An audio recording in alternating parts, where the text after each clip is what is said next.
Hello citizens of Tokusatsu Central, I am Jared Rand, and today we are going to be reviewing the Kamen Rider build SH Figuarts Night Rogue.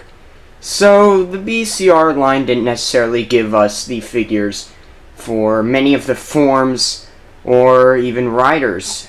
We never got a Kamen Rider Cross Z figure.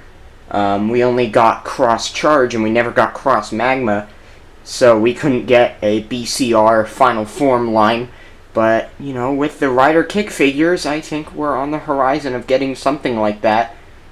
But for now, we have to settle on getting the SH Figuarts. Now, settling isn't very much of a good word, as these figures are highly articulated and very well sculpted, almost pitch perfect when compared to the suits in the show. So, yeah, this is the figure for Night Rogue, who sort of got his own form, or sort of got his own BCR figure in the form of the Kamen Rider Rogue figure. But otherwise, this form hasn't gotten any other figure releases besides the Safubi vinyl figure. So I'm very happy to own this. So we might as well get on to reviewing the figure itself. So here we have Night Rogue himself.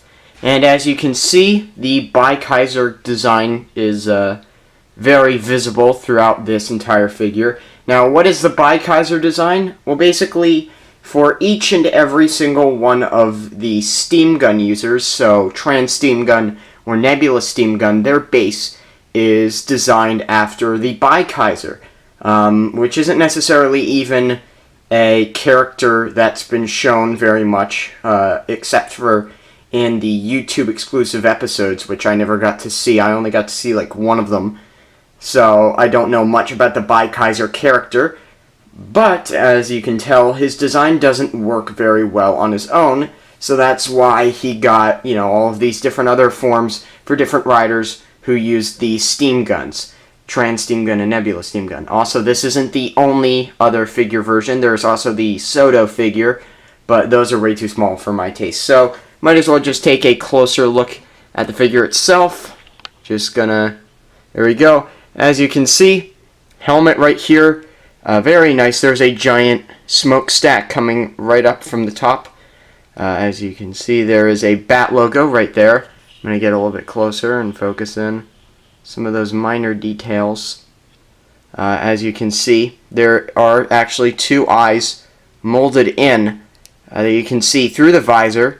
I don't believe that's present in the show, though. In the show, it is just a solid, non-translucent piece. And then these gas tanks, or whatever they are right here, actually being very reminiscent of forms of hazmat suits that have those in order for the person to breathe out without taking in any chemicals. And then some red and green lines all over the toy, as you can see. Pretty sure there's supposed to be wiring in some form. Some more silver tubing right here. That standard awesome Bandai silver that we've all come to love and appreciate throughout the Kamen Rider line. As you can see, the shoulder pads right there having a little bit of a bat motif as well. Of course, a bit of silver right here. Figure being mostly done in black, which is very nice. Big old bat symbol right in the center, and the belt right here. And then on the back, you've got a bit of red seen right there. A couple of silver things, silver sprues, I imagine.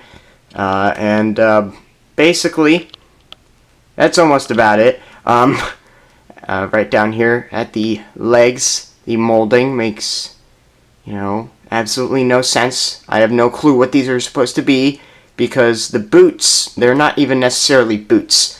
I kind of like the whole strap design down here, but I have no clue what it's supposed to be. So, a couple of buckles down here, and yeah, no real designs on the fist as far as I am aware. So, when it comes to articulation, there is a ball joint at the head, of course, and then a ball joint at the base of the neck, of course, and then for the arm there is a swivel and then a hinge joint right here So a swivel for the actual joint, and then the hinge joint is on the swivel. So that's the best that I can describe it. The shoulder piece is attached to a ball joint, and then that ball joint is attached to a hinge joint. There's a swivel right up here at the bicep, and then double jointed elbows, very nice. And then I believe this is a swivel joint at the base of the hand, and then the hand is attached to a ball joint. So the swivel joint is a ball joint. It doesn't really make much sense, but it allows for the hand to move in whatever way it wants. There's a ball joint at the base of the chest, or the middle of the chest or abdomen, and then a ball joint at the waist. Of course, the belt itself can also move, which is very nice. And then, as you can see, a ball joint being connected to a hinge joint on the inside. You can't really see it, but there is a ball joint right here which is connected to the leg, or the leg is connected to the ball joint, and the ball joint is on a hinge joint.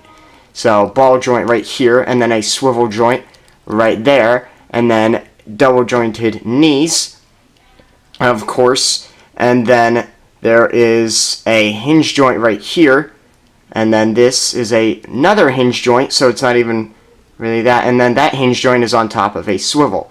And then, of course, very useless, toe bend. So that's basically the entirety of the articulation on the figure. Very, very nice, very maneuverable, and allows it to do a lot of poses. So here we have all of the accessories included in the figure. We have 3 pairs of hands, the trans steam gun, and the steam blade right here.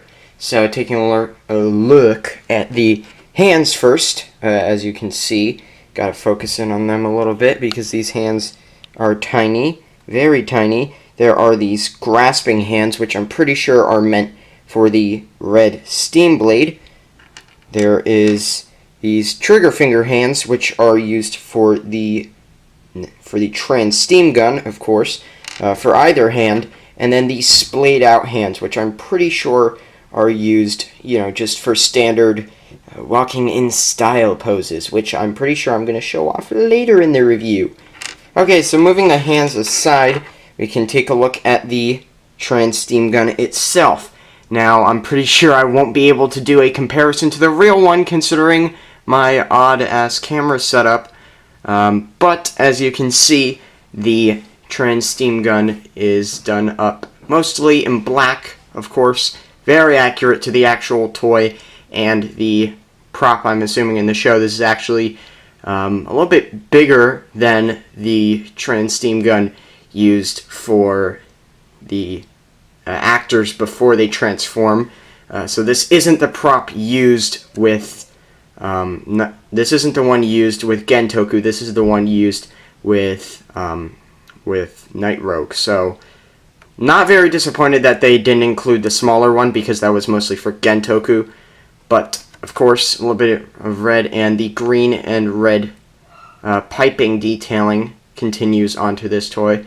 Some silver over there, and then I'm gonna have to really zoom in or focus in on this. So small ass detail.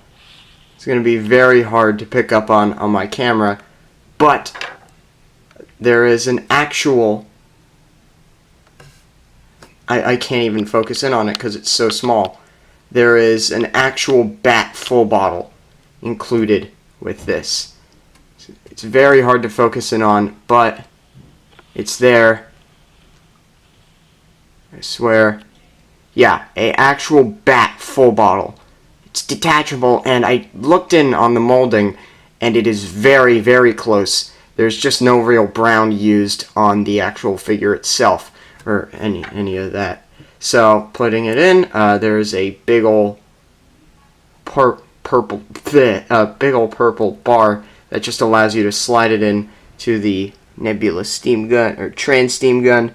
Nebula steam gun comes with Rogue, apparently, which I'm not gonna get because I don't like the way that figure looks. So there you go. Having lots of troubles with this damn thing, hoping that I don't end up losing it. So that's great. And then the steam blade. as you can see right here, done up in black, and the outlining details mostly in red. The blade right here being actually fairly sharp, so be careful with it. There are some moving gimmicks. Of course, the latch right there moves, and the valving, or the knob actually turns a full 360. So that's pretty nice. And then, of course, the scope at the top for the sniper rifle mode. Of course, the trigger down there painted in gold, of course, which I'm not sure if it's painted in gold on the actual toy. I may have to pull that out of the closet later. Some caution symbols right there. And yes, it can split apart for the rifle mode, as seen in the show. So you just place that piece right there, and then put the front onto there, and there you have the trans-steam rifle. Don't think they ever actually called it anything in the show. They just called it the rifle mode, but I'm pretty sure it's got to be the trans-steam rifle, right? And this very easily slips into the trigger finger hand, as you can clearly see. I'm totally not having any problems with this. I'm so got this, guys. I swear I'm doing this correctly. So, it does take a little bit of finagling, but I'm looking from behind a camera, so it's not as easy as doing it up close with an iPhone, but it can be done, as you can see. And then the same thing can be done for it in its regular mode. Come on, get out. So, there you go. And then, of course, for the steam blade, it can be held in what that's not the steam blade holding hand. In this hand right here, can be done. Once again, I'm just miserably failing at it. So there you go. Can be held, but I'm pretty sure you can't hold things in your hand like that. It's got to be pretty difficult. So you might as well just show off Night Rogue in a couple of action poses. As you can see right here with his hands splayed out. I'm not sure if he actually did this pose in the show. Pretty sure he did some form of it with his arms a little bit further up. I think I can replicate that pose right now. Pretty sure it was something like that. So there you go in one of Night Rogue's a little bit more iconic poses. Here we got the boy himself pointing the trans steam gun. Of course, I think the trans steam gun looks really good in Night Rogue's hands, of course. Maybe even a little bit better with the trans steam blade, or the trans steam rifle, of course. Although it does kind of seem a bit big to be held like this, but of course you can maneuver it to be in other poses, such as this one as well, of course. Really, anything you think of, this figure can most likely do it when it comes to posing. And then for a little bit of fan service, we have Kamen Rider Night Survive alongside Night Rogue. I mean, in all honesty, I do think these figures kind of look good together. But, yeah, we might as well get into my final thoughts on the figure. So overall, the SH Figuarts Night Rogue is a fantastic SH Figuarts. While I am a little bit mad that there isn't, you know, a couple of other accessories that I would have enjoyed, like a couple of steam parts. While those did come with the Bloodstark figure, in all honesty, I think that they weren't even necessarily needed in this figure. I'm glad that they included the trans steam gun and the steam blade. And I didn't even really need a detachable full bottle for this, but I'm very glad that they included it. And it's also pretty cool that it can attach to the trans steam gun, and as well the steam blade attaching to the trans steam gun is also a very cool feature. And all of the articulation is very well integrated into the suit, allowing it to look very natural.